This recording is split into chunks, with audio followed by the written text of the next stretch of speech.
So after creating add user component, under this React point of sale application, now we want to submit add user form data and insert into MySQL table. So for this, we have goes into add user component file.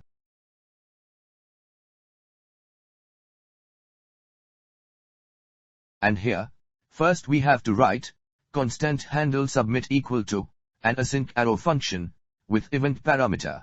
So here, we have defined a function to handle form submission when adding a new user, which is marked as async, to use await for the API call, and starting the process when the user clicks on add user submit button. Next we have to write event.prevent default method. So here, we have stopped the default form submission behavior that would reload the page and keeping the app smooth and single page like. After preventing the default action, we have to write set error with an empty string.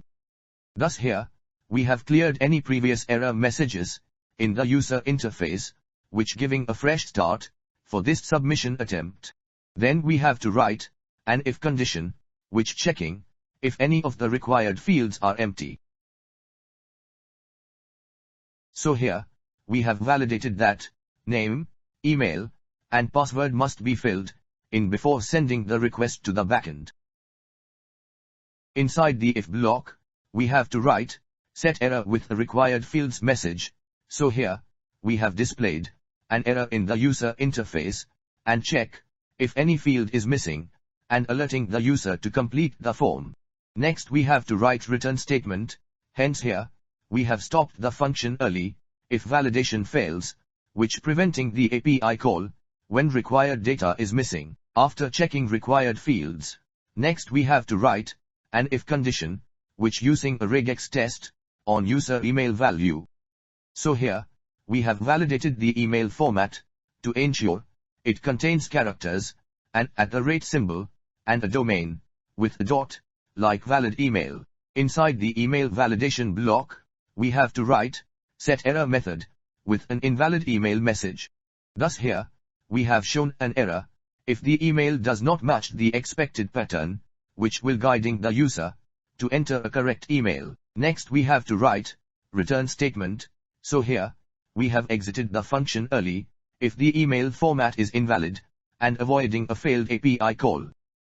Next we have to write a try block for the API call. So here, we have started a safe block to handle the user creation request and catching any errors like network issues or server problems without breaking the app. Inside the try block, we have to write constant token equal to localStorage.getItem with token key. So here, we have retrieved the JWT authentication token from browser storage to include in the API request for secure access. After this, we have to write await Axios.post method with 3 arguments. In first argument, we have to write API link for handle add user form data. In second argument, we have to define form data. So in form data, in first key, we have to write user name, and in value, we have to write user name variable. In second key, we have to write user email, and in value, we have to write user email variable. In third key, we have to write user password, and in value, we have to write user password variable. In fourth key, we have to write user type, and in value, we have to write user. In last key, we have to write user status, and in value, we have to write active. And in third argument, we have to write headers key, and in value, we have to define authorization token, so that this code will send add user API call for send form data from front end to backend. After a successful API call, we have to write navigate function call with /users path. So here, we have redirected the user back to the user management page, where the new user will appear in the data tables list. Then we have to write a catch block with error parameter So here, we have got any errors from the Axios POST request, like duplicate email, invalid token, or server issues, to handle them smoothly. Inside the catch block, we have to write setError function with a conditional error message. Thereby here, we have displayed a specific error from the backend, if available, or a generic message for other issues, which showing clear feedback in the user interface. So here, our handleSubmit function is ready for submit form data, and now we want to call this function on form submission event. So here, in form attribute, we have to write on submit event is equal to open and close bracket, and between this, we have to write handleSubmit function. So it will call this function on form submission event and send form data from front end to backend side. So here, our front end code is ready, and now we have goes to backend directory and goes into routes directory. And here, we have to open user.js file, and under this file, we have to write code for insert data into MySQL table. Here first, we have to write router.post method for the /users path with authenticate token and is admin middleware and a validation array. Hence here, we have created a post endpoint to add new users, which ensuring only authenticated admins can access it, and validating incoming data.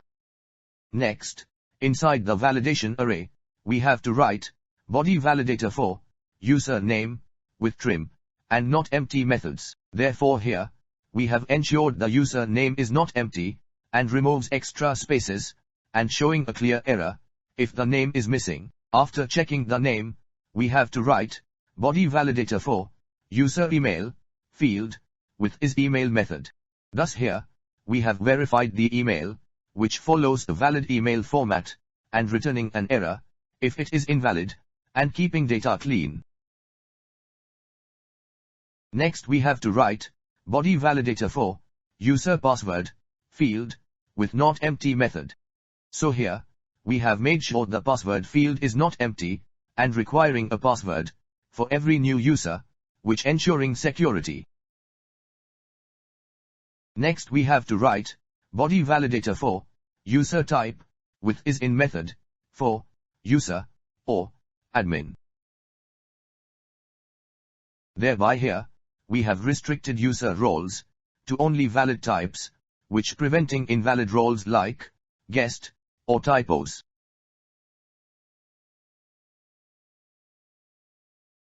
After this, we have to write body validator for user status with is in method for active or inactive.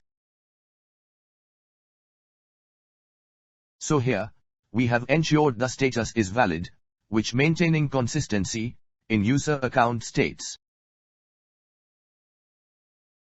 After following the validation rules, we have to write an async arrow function with request and response parameters. So here, we have defined the main handler for the post request and marked as async to handle database operations and password hashing safely. Inside the handler, we have to write constant errors equal to validation result function with request parameter.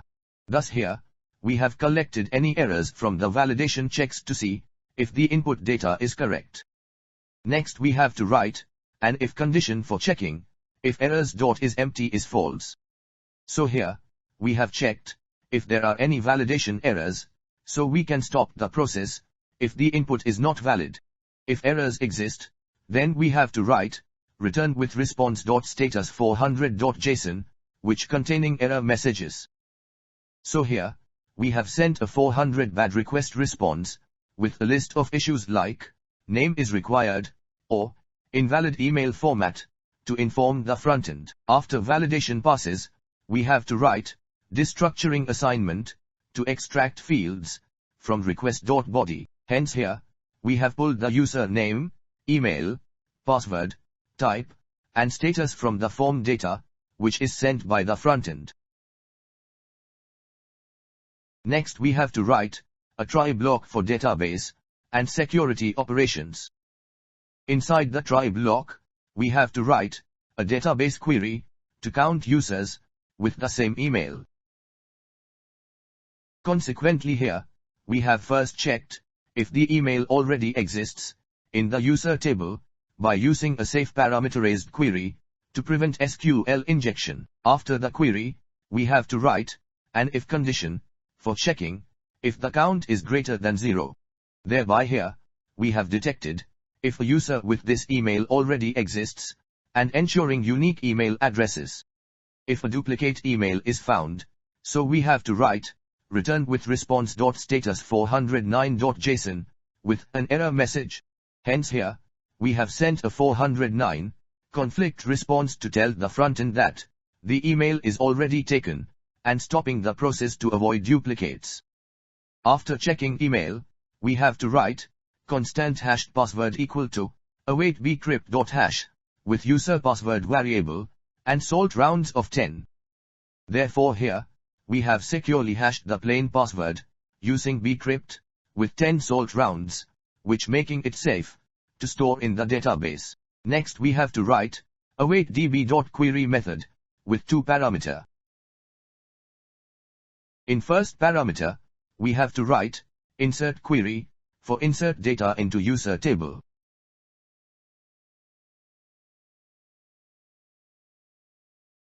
And second parameter, we have to write data, which we want to store into table. Consequently here, we have inserted the user name, email, hashed password, type, and status into the user table, using a parameterized query, which keeping the operation secure and efficient.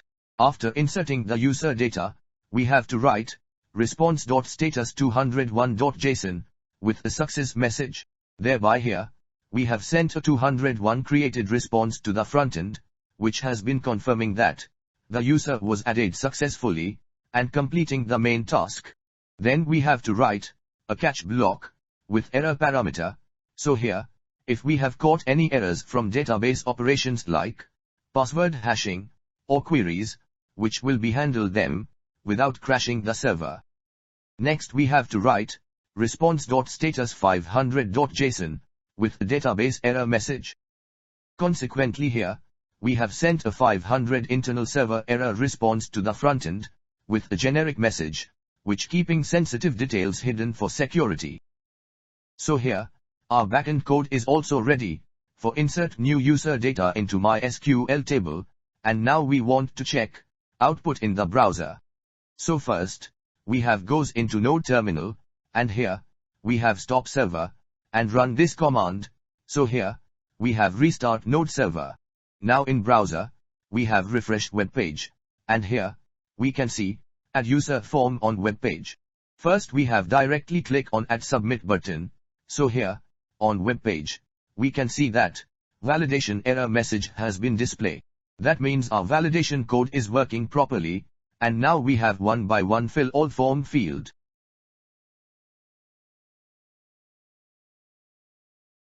After this, we have click on submit button. So after click on submit button, here we can see that page has been redirected to user list web page. And here, we can see that last insert user data has been displayed under this data tables with edit button. So here, our add user operation is completed. Next we will start edit user data operation, and in that, first we will make edit user component for edit user data.